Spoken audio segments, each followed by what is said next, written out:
It feels like you, last night we were texting, and I appreciate you always responding to me. You have the biggest brain in this whole thing, and I don't really know much about it, but you have always remained optimistic that there's going to be baseball. Even after last night, Rob Manfred put a foot in the mouth, called it a disaster, said he's not sure if there's going to be a season. Then the players obviously came and said, just tell us when and where, because the players want more games. And Rob obviously just wants to delay and wants less games because he knows he has to pay them prorated salaries. Where do you see this whole thing landing? You think they're going to play a season? You think it's going to have 48 games like the MLB has wanted this whole time? No, because the problem with the 48 game season, 50 game season, somewhere in that vicinity, is that MLB understands that it would have to delay so long that it would run the risk of a grievance going in the player's favor. Now, the risk isn't all that great, but let's look at what risk analysis really is here. Let's say that the players were to grieve for $1 billion and that there's a 25% chance that they win. That's $250 million worth of risk that you as MLB are trying to put out there. And at this point, when teams are trying to scrimp and save every single dollar that they can, $250 million worth of risk simply is not worth it, especially when you can take that $250 million, give it to the actual players, and get more games played, which is the optimal outcome for everybody involved. So that's a big part of the reason why I think that they're going to be back. And it's not going to be a great season. It's not going to be 100 games. It's probably not even going to be 81 games. But I think when it's all said and done, it's going to be somewhere in the range of 70. And you know what? I'll take a 70-game season at this point. Kevin Youkilis said if it's not 80 games, let's not talk about it. But that was before the entire situation that has arose. I think a 70-game season would be one that I think the players would even say yes to. But at what point, is it this week that they have to come to an agreement then for it to be a 70-game season, or can they delay another week or two to still fit in 70 games? You know, I did the math on this, and I looked at 5 days, 6 days from now, there being an agreement. Then on top of that, you got 3 weeks of spring training, you got to travel. I mean, we're looking at like a mid-July start. So let's say we have 10, 12 days in July, we have 31 days in August, and we have 30 days in September. I mean, that gives you 70-something days. You got to have a day off every week, but to make up for those days off, you can have double headers. So the idea of them playing somewhere in that 70-game vicinity before going to the postseason is not far-fetched. The problem is every day without an agreement, Pat, you're just burning daylight, and you're losing the chance to play another game, which is why the sense of urgency that should have been there for the last 2 months really needs to ramp up right now. The MLB and the MLBPA need to sit down, whether it is on a Zoom call or even in a room, and say, we're not leaving here until we have an agreement. But it's only getting worse, it feels like, their relationship. Last night, Rob Manfred, when he was talking to Greenberg, took like 3 shots at Tony Clark in the MLBPA. He was like, this weekend we could have sat down and talked, but instead the head of the MLBPA was telling people that as soon as we make a season, they're going to have a grievance. So that's not – it feels like it's only getting uglier from a reality TV drama-like situation. Then you see the players coming in. What is the word? Why are they keep revolving around good faith, bad faith? I feel like that is a term that is used for breach of contract. That is the only reason, because you have to negotiate in good faith. So they're saying, well, they're in bad faith. They're in bad faith. Why does each side want there to be a breach of contract so bad? It feels like the MLB started this. Now the players have had to answer. Why is that such a big deal?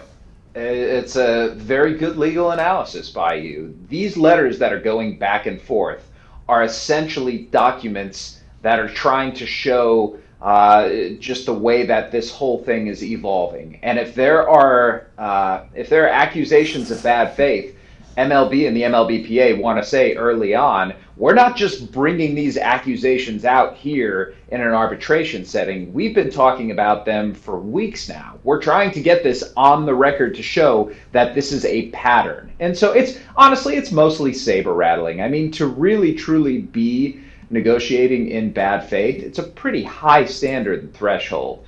But this is just legal maneuvering at this point for the possibility of a grievance happening. I don't see one happening right now. I think there are 2 outcomes for this. I think one outcome is that there's a season, somewhere between 65 and 75 games.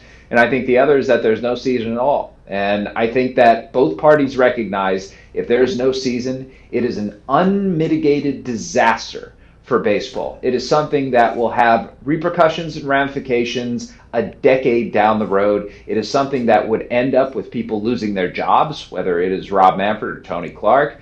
I think people at this point are as much in self-preservation mode as they are, hey, let's bring baseball back for the fans. Yeah, does Rob even know that, though? Hold on, though, Jeff. Jeff, does Rob even know that? If it takes self-preservation to get baseball back on the field, fine with me. But go ahead, preserve yourself. Yeah, but that guy talking last night, Rob Manfred, it looked like he had no idea that if there was no MLB season, that it would be catastrophic to the sport. It looked like he did not care if there was a chance. It was just, I think the presentation of Rob Manfred was just as bad as the words that he was saying. I think everything was bad by that guy.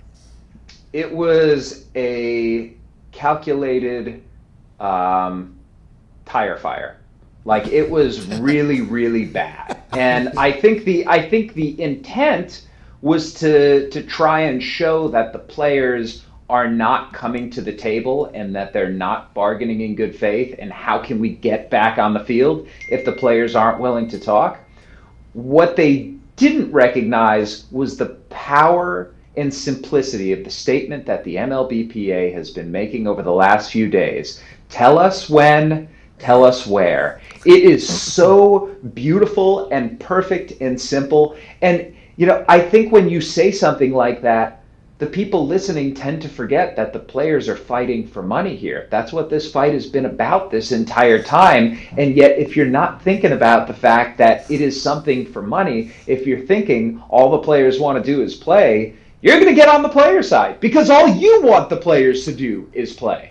Jeff, there has never been, and I'm 33, I guess I've gone through 2 of these in my sport, but in other sports you look back, there has never been a time where the fans are on the players' side of collective bargaining. It's unbelievable to see. And it's like, I wonder if it's part of a shift in society. Look, we have all kinds of societal shifts going on right now, and the notion that labor is making a comeback as corporations have been union busting for decades now, it is a novel one, and not one that I'm going to jump entirely on board with at this point, especially when that organized labor is in the form of people who are making more money than the average person can possibly fathom. And yet it's the ideals for which they're standing that I think really resonate. We want to work. We want to do what we're great at. We want to do what we love. And any time a person hears that, that is a really strong message that I think, goes across age, goes across race, goes across sex. Everyone has that feeling. If you have something you're passionate about, something that you love doing, and somebody is trying to stop you from doing that, that person is the one in the wrong, not you. In 2010, when the CBA was agreed to for the NFL, it was alleged that Jeff Saturday and Robert Kraft sat down and basically got Tamori Smith out of the way and all the lawyers out of the way, and a player and Robert Kraft sat down at the end of the day and were like, hey, let's get this thing done. Let's knock this out. Is that something that the MLB is going to have to see, where maybe some of these players who are all fired up are like, hey, listen, Tony Clark, we appreciate the hell out of you, but it has gotten to a point now where you are just going to war with this Manfred guy. We are not going anywhere forward. We're only going backwards. Do you see a time where potentially Rob Manfred and maybe Tony Clark kind of get cut out of the situation and it goes players to owners? Or are the owners 100% behind everything that Rob Manfred is saying, because that is the job of a commissioner, is to speak for the owners and be the bad guy?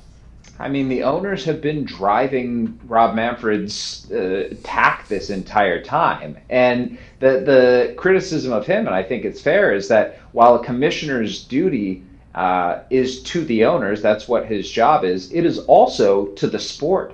And you have to be able and willing to stand up and fight for the integrity of the sport. And right now, baseball's integrity is in the toilet swirling around. It's embarrassing what's happened to the sport. When the commissioner, who has a hand in everything that is going on, calls it a disaster himself.